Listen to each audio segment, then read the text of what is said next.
Olá, olá, desbravadores!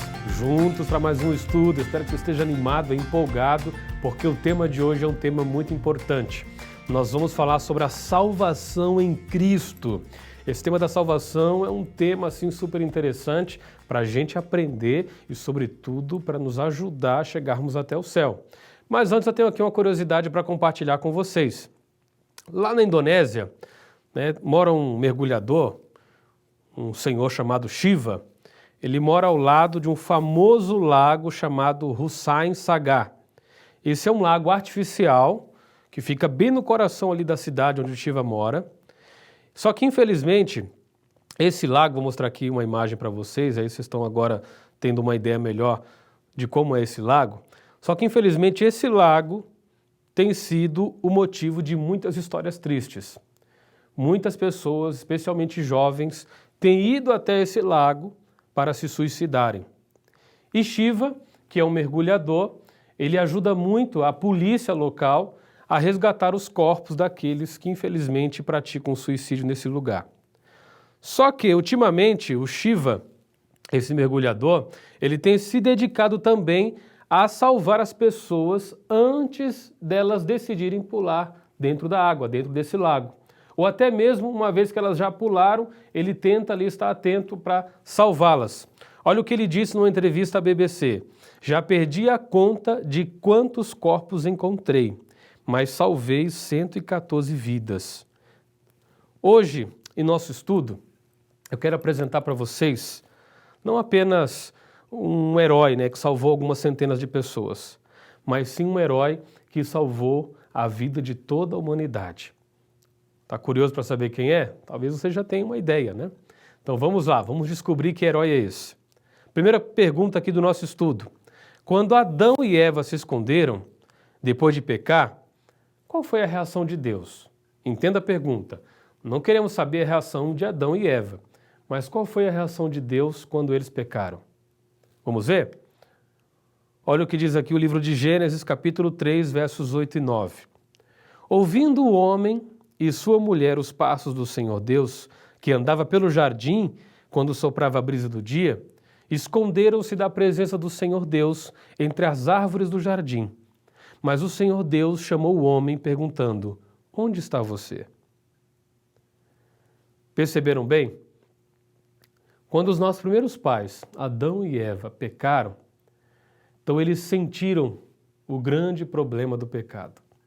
Eles sentiram aquele frio na barriga que vem quando a gente faz alguma coisa errada. E a primeira medida de Deus, quando foi se encontrar com eles, porque toda tardinha Deus ia lá até o jardim para se encontrar com Adão e Eva, para baterem um papo, para conversarem, para trocarem aquela ideia gostosa. Só que nesse dia, quando Deus foi ter no jardim para caminhar com eles, para se encontrar com eles estavam escondidos. E eles perceberam Deus chegando. E eles então se esconderam. Eles estavam com vergonha, eles nunca tinham sentido isso. Mas o pecado fez com que eles se sentissem envergonhados diante de Deus. E aí Deus faz a pergunta: onde vocês estão? Então essa pergunta não é simples, tão superficial quanto a gente imagina. Essa é uma pergunta: onde está você? Onde estão vocês? Essa pergunta vinda de Deus é uma pergunta que mostra assim todo o carinho, toda a atenção que Deus tinha àquela situação e Deus tem a cada um de nós. Evidentemente que Deus sabia já o que tinha acontecido, porque Deus, Ele é onisciente, Ele sabe todas as coisas. Mas Deus, ainda assim, sabendo que o homem, que os seus próprios filhos tinham pecado, Ele foi até eles, foi em busca deles, foi à procura deles. Então essa é uma reação assim impressionante da parte do nosso Deus. Enquanto alguns tentam mostrar para a gente, Deus não está nem aí para a gente, Deus não está preocupado conosco. Então, este relato bíblico mostra o quanto Deus se preocupa com seus filhos e Ele também vem a nós quando nós pecamos. Vamos a outra questão aqui. Qual foi o plano de Deus para nos salvar da morte eterna? Então, Deus estabeleceu um plano. Deus idealizou um plano para salvar o homem e a mulher, os primeiros pais e toda a raça humana que viria em consequência do pecado. Vamos ver aqui a questão? Evangelho de João, capítulo 3, verso 16 diz: porque Deus tanto amou o mundo que deu seu Filho unigênito, ou seja, Jesus, para que todo que nele crê não pereça, mas tenha vida eterna. Então, Deus idealizou o problema, a resolução para o problema do pecado. E a solução para o problema do pecado consistia em Jesus vir a este mundo, morrer em nosso lugar, para que assim tivéssemos condições de vislumbrar uma vida diferente, uma perspectiva diferente para o problema do pecado. Então Deus, em seu maravilhoso amor, mais uma vez, sacrifica o seu próprio Filho em amor da humanidade, em amor das pessoas, em amor a cada um de nós. Olha que interessante isso. A salvação depende das nossas boas ações? Será que eu serei salvo simplesmente porque eu sou legal, eu sou bonzinho, eu sou cortês, eu sou gentil, né? eu ajudo dando esmolas? Será que esses são motivos para a gente confirmar que estamos salvos? Vamos ver o que a Bíblia fala para a gente? Efésios capítulo 2, versos 8 e 9. Pois vocês são salvos pela graça. Olha aqui, ó. Pois vocês são salvos pela graça, por meio da fé.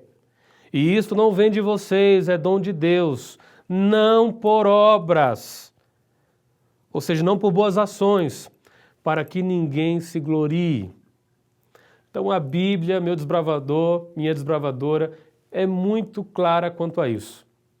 Nenhum de nós seremos salvos por sermos bonzinhos, por darmos esmolas, por fazermos boas ações. Nós não somos salvos pelos nossos próprios méritos, a gente tem que entender isso. Não importa o que a gente faça, não importa quanto dinheiro a gente dê para os pobres, para os necessitados, embora isso seja importante, né? A generosidade, a solidariedade, mas não importa o quanto de boas ações a gente faça, isso não vai garantir a nossa salvação. Nós somos salvos, de acordo com o texto, ele é muito claro para a gente, nós somos salvos pela graça, por meio da fé em Cristo Jesus. Então, isso é o que deve nortear a nossa consciência, o nosso pensamento a respeito desse tema da salvação. Então, entenda bem, desbravador, eu e você não seremos salvos por boas ações. Seremos salvos pelos méritos de Jesus, pela graça de Deus, confiando no sacrifício de Cristo, olhando para Jesus como nosso Salvador, como nosso Senhor. Aí sim, nós vislumbramos uma ponte para alcançarmos a eternidade. Tem mais uma pergunta aqui para nós. Como pode a pessoa alcançar a salvação? Primeiro livro de João, capítulo 5, versos 11 e 12. E este é o testemunho. Deus nos deu a vida eterna, e essa vida está em seu Filho. Quem tem o Filho tem a vida. Olha aqui, ó. Quem tem o Filho tem a vida. Quem não tem o Filho de Deus, ou seja, quem não tem Jesus, não tem a vida. Então esse texto só colabora para confirmar exatamente o que nós estamos falando aqui.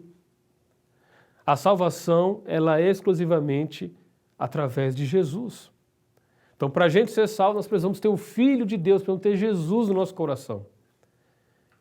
Então, se você estava achando que pelos méritos que você tem, pelas suas grandes habilidades, capacidades, pelas suas boas ações, você estava aí caminhando para o céu, então agora você percebe que estava redondamente enganado.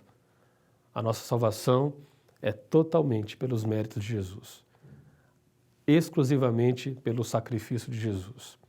É olhando para a cruz, é olhando para Cristo que a gente vai alcançar o tão sonhado galardão. Que você, desbravador, decida neste encontro por essa decisão. Creio no plano da salvação idealizado por Deus e quero entregar o coração a Jesus, aceitando-o como meu Salvador. Gostaria você de tomar essa escolha também? Aceitar Jesus no seu coração e decidir viver essas aventuras, essas alegrias da salvação que o Senhor Ele pode oferecer para a gente? Se esse é o seu desejo, feche seus olhos agora, que eu quero orar por você. Maravilhoso Deus, obrigado porque o Senhor nos ama. Obrigado porque o Senhor é nosso Pai. O Senhor se preocupa conosco. E o Senhor nos ama tanto que entregou seu próprio Filho para morrer em nosso lugar. Querido Deus, nunca teremos palavras para expressar tamanha gratidão pelo teu maravilhoso amor por nós. Mas queremos agora manifestar de alguma maneira o nosso muito obrigado entregando a nossa vida, o nosso coração a Ti. Nos abençoe nessa decisão. É o nosso desejo em nome de Jesus. Amém. Deus abençoe você, meu querido desbravador. A gente se vê no próximo estudo. Bye, bye, hein? Até mais.